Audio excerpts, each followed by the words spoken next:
Oh, there was so much that went on. Oh my goodness.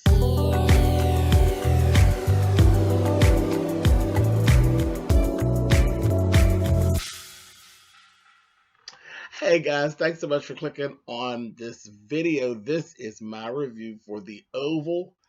Listen, come on, Tyler. Come on through here. There was so much that went on with this episode. I thoroughly enjoyed myself.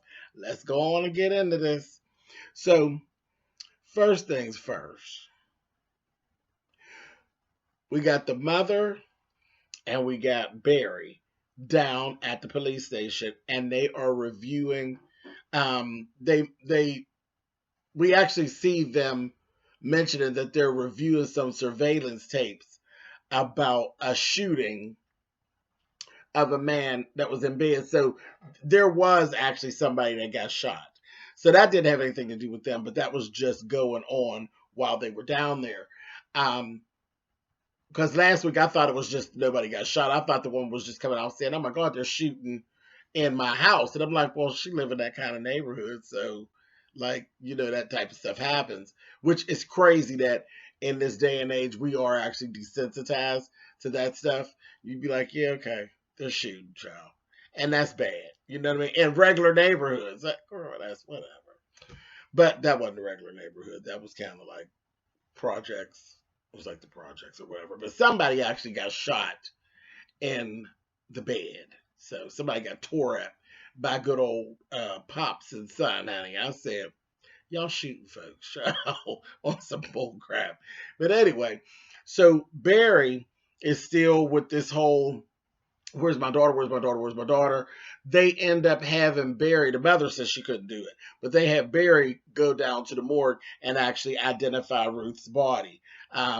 There's a tattoo he identified and some other things like that because her face is completely all beat in. She was literally naked and thrown underneath a bridge, and there was a kitchen knife in her chest. They literally, that's how they killed her. They killed her with a kitchen knife in her chest. Now remember that I said that, okay? So it was a mess. And Barry, even through his bad acting, Barry has tude, like true live tude when it pertains to Ruth. Like he ain't got no use for her. He's like, she's useless. I'm sick of her shit. He's real that. And the mother is still like, oh my God, I can't believe this. I can't believe they just discarded her like that and all that. He's like, I don't care nothing about that. All I care about is where's my daughter. It's like where he's at. So it's just not a good look. It's not a good look. And throughout the program, we start to see his mother is actually starting to look at him sideways with that attitude. We all are looking at him sideways. The way he treats the girlfriend, you messing around. Don't you know there's that cute little piece down at the store that got his eye on your girlfriend? You gonna mess around and be really whatever, boy. Anyway, moving on. So we see Sam and Donald actually speaking, and they talk about Kyle. He talks about having Kyle removed from his detail altogether. And he kept saying, well, what did he do? He's like, listen, just change the detail. I don't have time for it. Just get rid of him. Sam ends up calling Kyle and tells him, you're off of Donald's detail. I don't know what's going on, but he wants you off, so you're off. So, of course, Kyle's pissed. He's standing there with this little towel on. He's at home. And because he thought he was calling him into work, and he's like, and that's got to be a horrible job. Like they calling you and telling you, and you got to go in like 2 hours. But he thought he was calling him to come in. He said, I just need like 2 hours of sleep, and then I can get in. He's like, no, no, no, no, take the day off. I said, oh, okay. Anyway, but then after he hangs up the phone, we look over. Maybe they're going to fine ass Bobby laying in the bed at Kyle's house. I said, oh no, Bobby ain't over your house, laying up in your bed, getting blood on your sheets, Kyle. And Bobby just fussing. And then they're having this conversation. And you can tell there's more to what's going on than what's being said. He's like fussing at Bobby, and he's like, if you had just gone in there and did what I told you to do, it would work. I told you not to have sex with her. I told you not to mess with her. Or and Bobby's still deflecting like he didn't have sex with Lily, knowing he tore Lily's little box up in that bathroom, honey. And Bobby said to Cal, why don't you just go after him? And he's like I said, if you would have did what I told you to do, the way I told you to do it, everything would be fine. And Bobby's like, it won't work. It won't work. So there's something. There's some kind of plan they got against Donald. I don't listen. Okay, so Lily is really bothered by the fact that Donald won't give her no pain, and Kyle is like ready to move heaven and earth any kind of way he can to try to get some of Donald's pain. Donald, let me find out you tearing the kids up, honey. Cause you don't even give me that you throwing down like that now. Now that Bobby, listen. But Donald, you obviously got something going on because you got Lily all out of sorts and you got Kyle crazy as hell. Let me find out. Anyway, moving on. So over at the White House, Donald and the president are actually talking. And the president likes Donald. He likes Donald. Um, I wonder how he'll feel about Donald when he finds out that Donald has a proclivity to males. That's going to be interesting whenever that comes out. Anyway, um, and I kept looking at the president. The president's kind of fine. He really is. He got a whole little sexy thing going on. Like, his body is all nice and all that. We were seeing all that. And he's a dirty dog. So, like, overall, the president kind of got it going on. But anyway, he tells him all about the night that he had with the mistress and all of this. And Donald's just like, okay. Like he didn't really want to hear it. But like the president, I mean, and I guess that is like a lonely position that they're in. They just be looking for anybody to be their friend. So he's comfortable with Donald and he's spilling his guts. And he told him, I want her back here today. He wants some more of that thing, okay? I said, child, I don't know. When you see her again, honey, y'all just hold on away. Just hold on. Anyway, so they get to talking about the first lady's assessment. And he asked Donald, do you have her assessment? And he's like, he said, because I've seen mine. Have you seen hers? Donald said, yeah, I've actually seen hers. Hers is very racial. There's a lot of racial stuff in hers because of the fact that she's black, he's white. They have these half black children, and it's America, honey, and it's the United States, and don't try to pretend. Y'all know what it gives, honey. The people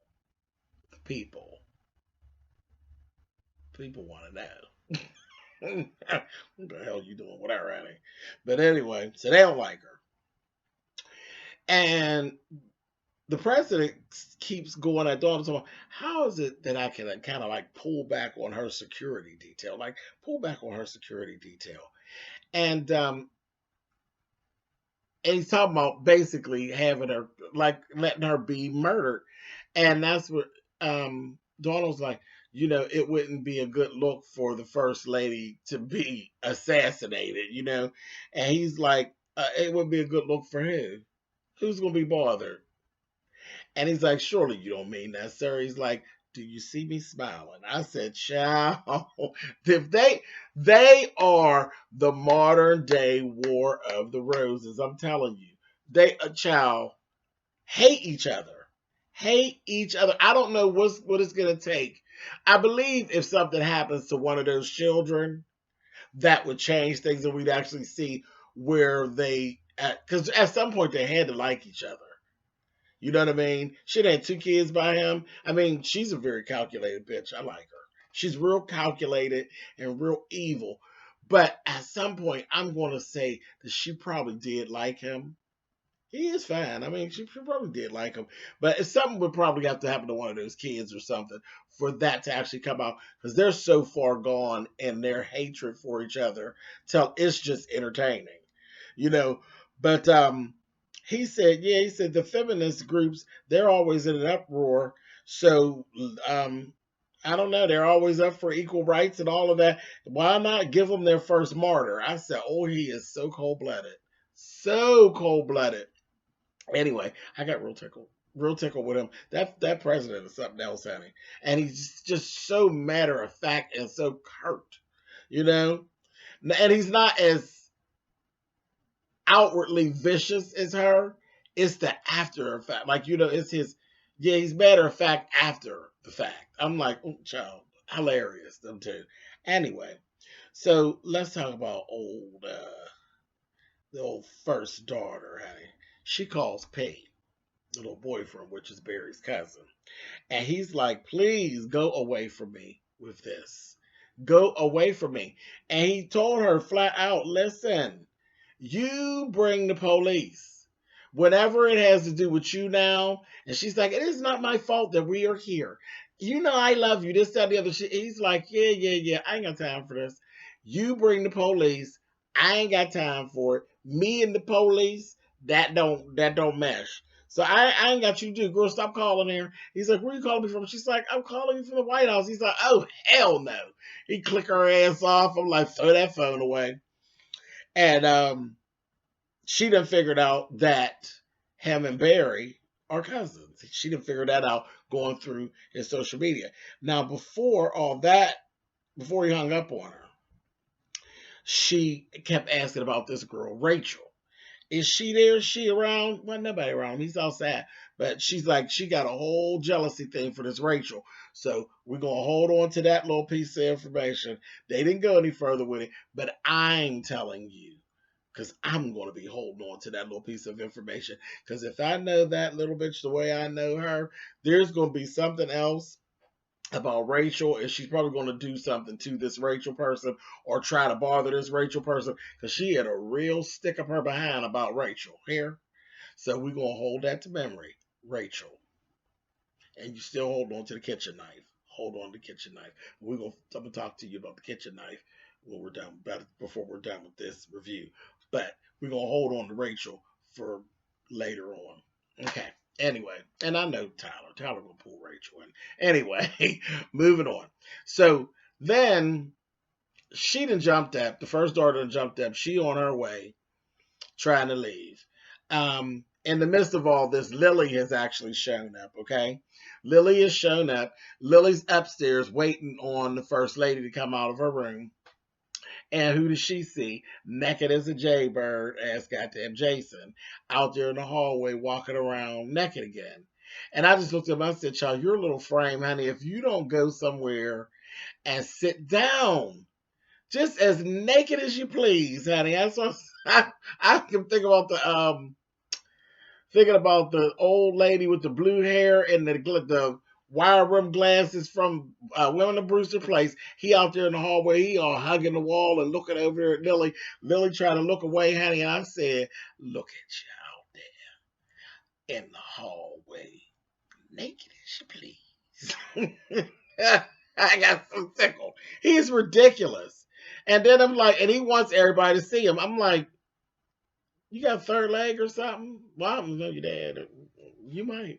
You might. Anyway, and your mama's cock diesel, so you may got something going on, but you a skinny little thing, and you need to get on out the hallway. You need to get out the hallway with your naked ass. Anyway, so that was that. So by this time, the first lady comes out. He done went on wherever he goes, lurking around, and first lady and Lily's talking a little bit, and out of the room comes Gail, first daughter. She come out and she, all smart with her mother, didn't speak to Lily, and she's like, say hello, because Lily was like, hi, how are you? She and kept walking. She said, stop being rude. So she's following behind her saying, where are you going? She'll follow her all the way downstairs. This little whore is still going, just going. And she's like, go to hell, leave me alone. I said, oh, she's just too much to be 16 years old. Should have been that gave her a little shake, honey. She's going down there carrying on. So, her personal detail, the first lady's personal detail, she is the black woman who I think is so cute with the short little hair. She wears her hair in a short little Tony Braxton, like a wrap without the curls. Her name is Yuma, and I'm feeling Yuma. Yuma's cool, but Yuma's like right there on it. And she comes down, and her and Gail are going back and forth. First Lady and Gail going back and forth. And she told her, she said, you can't just this is the White House, girl, you idiot. You can't just walk out of here. She's like, just watch me. So she tried the front door locked. She gonna say, duh. She gonna say, you let me the hell out of here. This, that, and oh, she just giving it to her. So they're going back and forth. She told her, you go back upstairs and get somewhere to sit down. And they having words back and forth. She told her, she said, if you don't go back upstairs, I'm going to have your ass tased. I said, what? You going to do what, First Lady? And she said, who's going to tase me? She said, Yuma. And Yuma came and stood beside First Lady. She said, I'll have her tase you if you don't take your ass back upstairs. She going to say, she's not going to do nothing. I wish she would. She said, really? Yuma, tase her. Tase her right now. She said, First Lady, I am not going to tase your daughter. She said, what is wrong with you people? You people don't know how to take instructions. I said to tase her. Honey, listen. Earlier before this, let me jump back a little bit. While First Lady and Lily were talking, Yuma was standing, she's standing detail before she dismissed her. And Lily was saying, she was telling her that she wanted to go to this specific boutique. We all know why. It's the mistress's boutique. But Lily was like, that ain't the best place. And I don't like them clothes. And then it hit me. I said, why is Lily acting so shady? Like it's an honor for the First Lady to want you to style them. But one, Lily not really a stylist. Lily is a designer. And I don't know why I didn't pick up on that of all people. It's a lot of nerve for you to know that I design clothes and you to want me to take you and dress you in somebody else's shit. So that's a whole lot. So I kind of understand that. And it's like downgrading of what her actual career is. But again, at the other time, you flip it over, it's the First Lady of the United States. And if that whore wants you to go and style her in Joe Blow's clothes, you just go. Okay? Because she literally put you on. Listen, she wore your gown to the inauguration. She putting you on. You all seen in real life what happened to the guy who actually did the inauguration gown for Michelle Obama. It went from here to here. He went from just a basic budding designer to a huge fashion name. So yeah, you just chill and suck it up. And if the whore wants you to dress her in Joe Blow's bullshit, you dress her in that. And every now and then throw a piece of yours and take it for what it's worth. And plus, your husband working at the White House too. You don't want to make no bad blood and mess up. You seen that house they live in, okay? So you just kind of, you ain't got to be kissing everybody's ass. Or do you? You want to keep living like you living? If you're living for the moment, don't stop. Take her shopping, honey. Anyway. So that's why Lily's so worried about the puss that she done gave up, okay? Lily got bigger fish to fry. Anyway, so let's flip back to the front door. So they're going back and forth. So Gail is still talking smack. By this time, there's like all this noise. Priscilla has actually come out, and one of the other maids have actually come out into the hallway, and they're kind of looking. They're like in the foyer. And they're like looking like on, like, what the hell's going on? Because it was getting kind of loud. Lily then come down the steps and she's like standing there. And it's like a whole scene, okay? So, first lady thing, you know how she is. You know she ain't got so much patience for the bull crap. She said, give it to me. She took Yuma's taser and tased the shit out of Gail. Baby, she hit her one time. I said, no, girl, Miss Gail gave. I said, girl, you should have went back upstairs. She lit her up. I got so tickled. I said, she did not just tase her. Tased her, honey.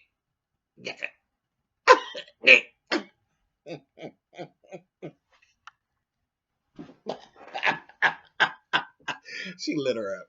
Anyway, so then she told him, she said she done peed on herself. Y'all are going to have to clean that mess up. I said, you tased her until she pissed on herself, honey. I said, oh. So and she said, Lily, let's go. She didn't even care. She didn't even wait. They brought a nurse in, put her up there in that bed, got her up there, put her in that bed, honey. She done woke up still being smart, honey, to Priscilla. And Priscilla's like, here, this is a blanket in case you get cold. She gonna say, get the hell out of here, bitch. I was like, oh. And because the nurse was like, so what happened? You know, whatever. She said, she's okay, but what happened? She said, I was tased. She said, tased? She said, by who? Because remember, she's the first daughter. She will say, my mother. Honey, the nurse was like, what? Wait a minute. Honey, Priscilla's, thank you, doctor.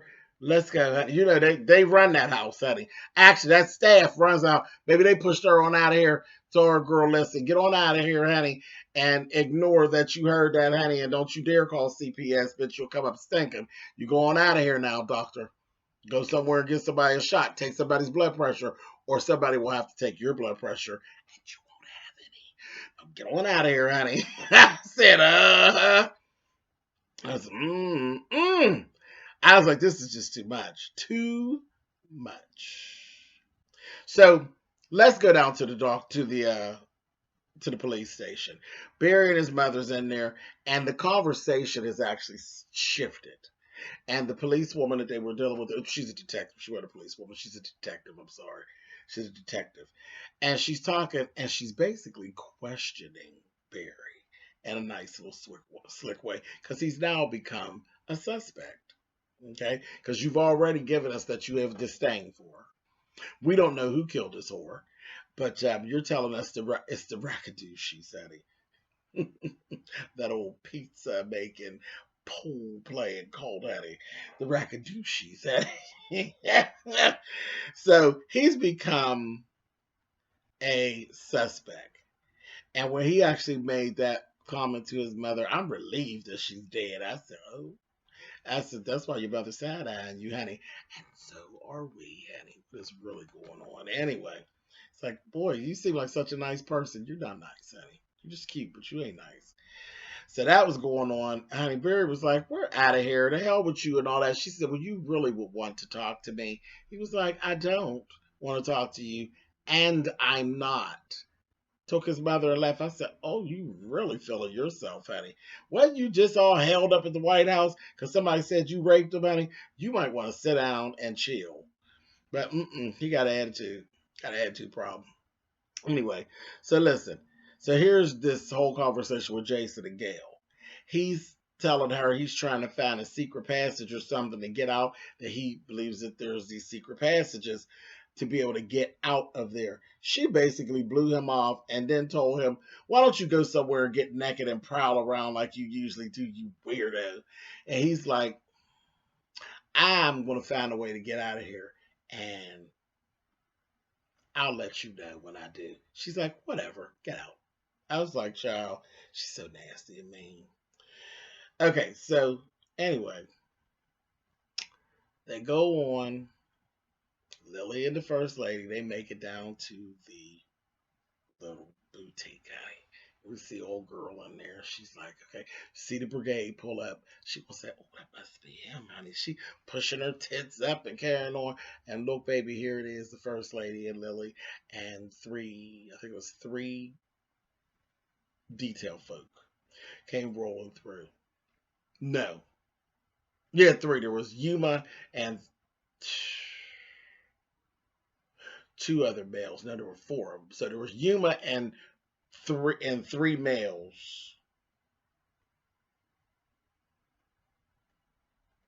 No, two. So the three detail people. There was Yuma and there were two males. One of the males was the one that First Lady had that little situation down at the front door.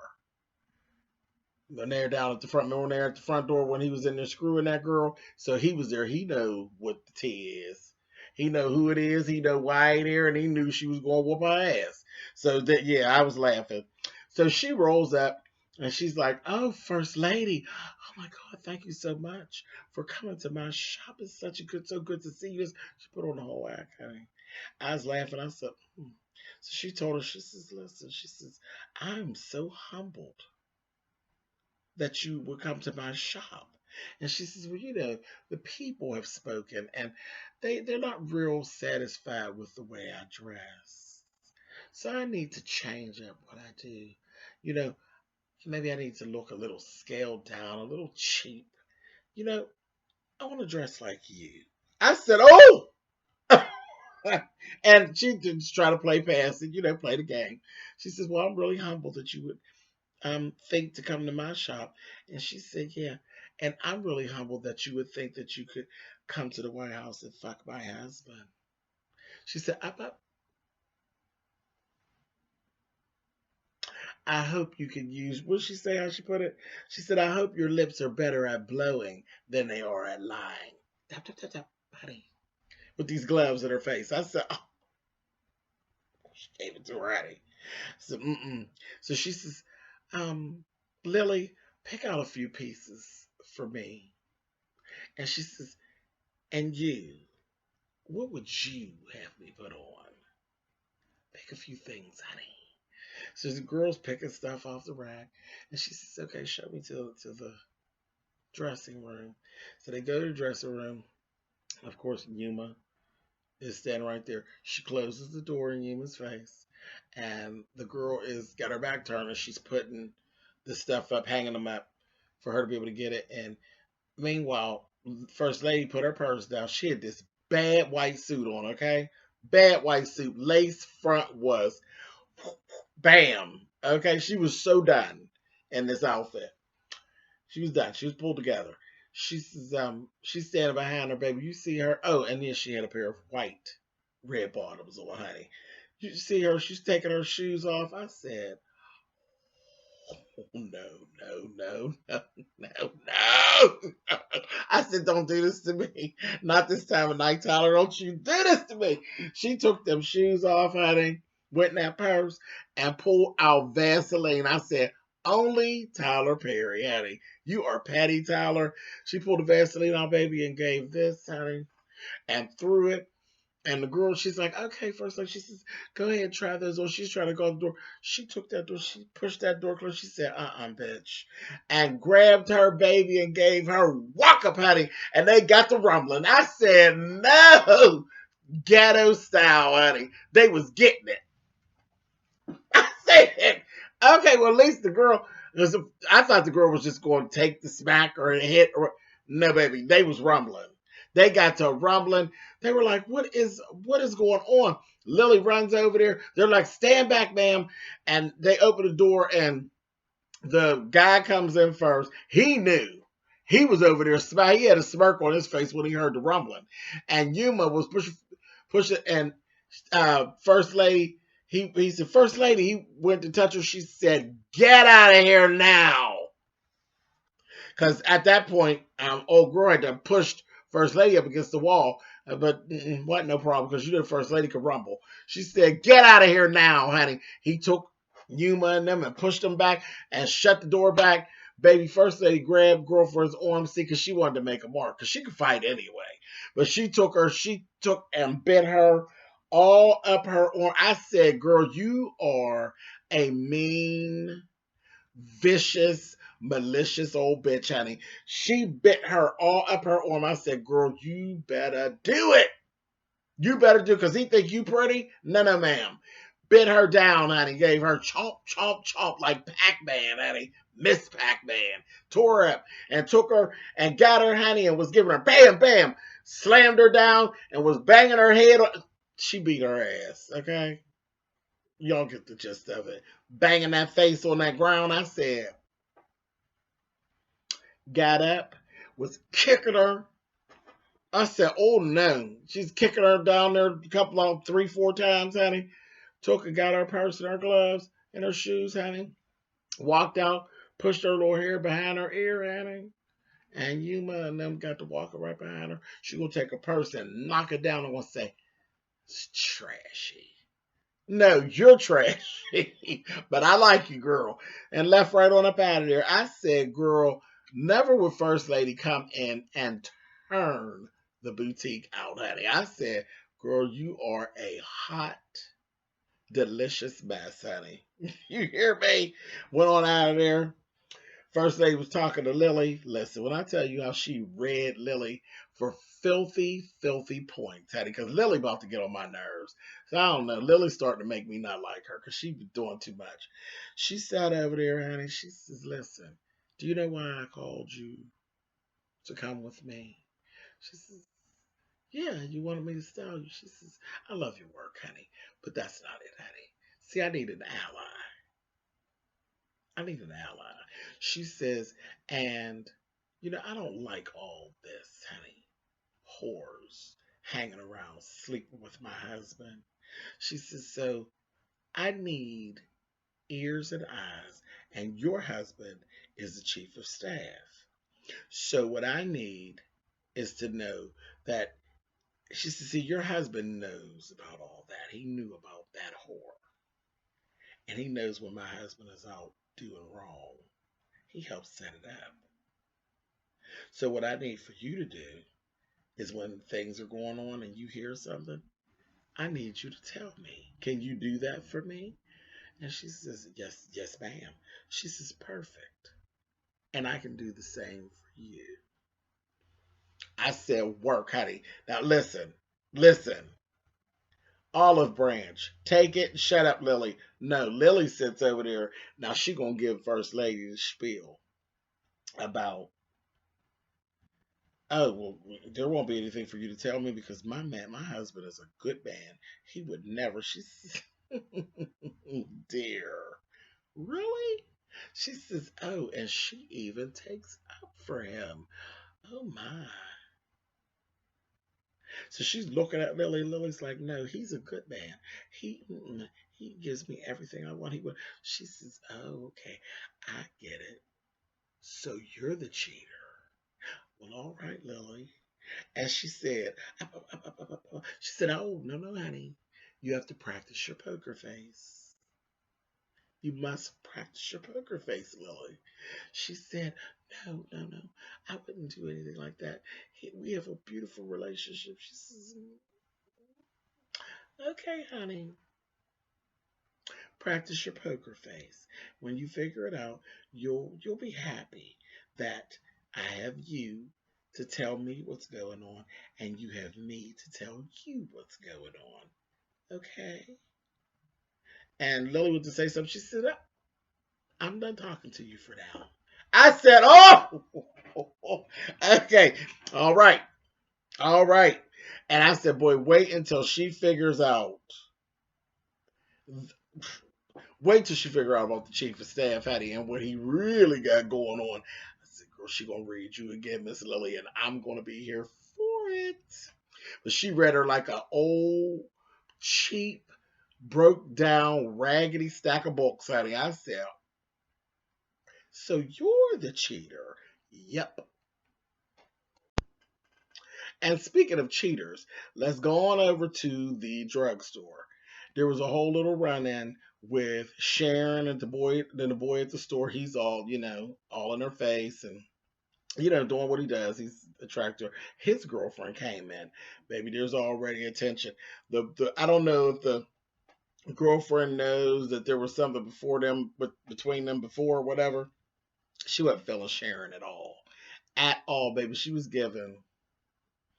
Mm, and you could tell right away he is into her. He literally is stuck between the two of them. Bless his cute little soul. I said, mm. And the bad part is his girlfriend, she seemed to be a cool girl, and she has every right to have an attitude. But I just think him and Sharon be cute together. Anyway, and they gonna need it because Barry's crazy. And she tried to get away from Barry. You're gonna have to help her. So we're gonna see what you do about drugs, honey, because you might have to give him a little dose of something with a needle in his neck, honey. But anyway, we'll see about that later. Moving on. So, okay, then we see, Priscilla and Sam are married, okay? The head of security and the head of the maids, head of the house staff.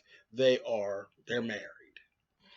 And she's down there talking to Sam, and she's like, this is ridiculous, this whole thing, and you need to be getting old boy the butler. You need to be getting him his job back, Richard. You need to be getting Richard his job back. This is not even up for debate. You need to get that together. So she told him, and she says, there's another thing I want you to do.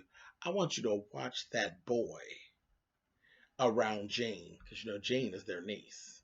She said, I want you to watch that boy around Jane. I said, exactly. I feel the same way, Priscilla. I like Priscilla, honey. So I want him to watch him around Jane too, because he gives me rapist tease. Sure enough, they look around. Here he comes, lurking around. And he's trying to figure it out about how to get out.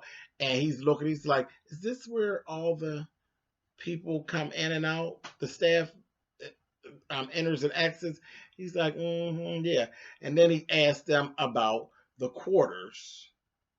Where do the maids live? And Priscilla jumped in and said, the maids and the butlers all stay together. He gonna say, oh, co-ed. She said, uh-huh. Yep. He's like, okay. I'd like to see that. She's like, well, I can see if I can arrange a tour. And blew him off. He's like, oh, okay. She said, would you, because we can give you a tour around the place. He's like, oh, no, I really like to explore on my own. She's like, He went on and walked off. She said, see, I said, exactly. Put a hot one in him if you have to, if he mess with Jane, honey. But a mess. A whole mess. And Sam said, he's going to know that you're lying, that they're not co-ed. She said, yeah, well, whatever. We'll deal with that when we get to it. Might think about him. Freak. So that was that. So here's the last thing. Here's the last thing that happened. So back at the house is Barry's mama. She's getting ready to fix some, cook something. Barry's talking about he leaving. She said, well, where are you going? He's like, oh. Then she's wondering why Richard was home cutting the grass. He ain't telling her exactly what's going on. He's like, oh no, everything's okay. I just, had the day off or whatever. I got the rest of the day off. She's like, you ain't telling me something. He's like, everything's fine. It's gonna be taken care of. I said, She going out. She Gary cook something, and she looks over there, baby, and she got the same little block with the knives in it I got. Why is one of her knives missing?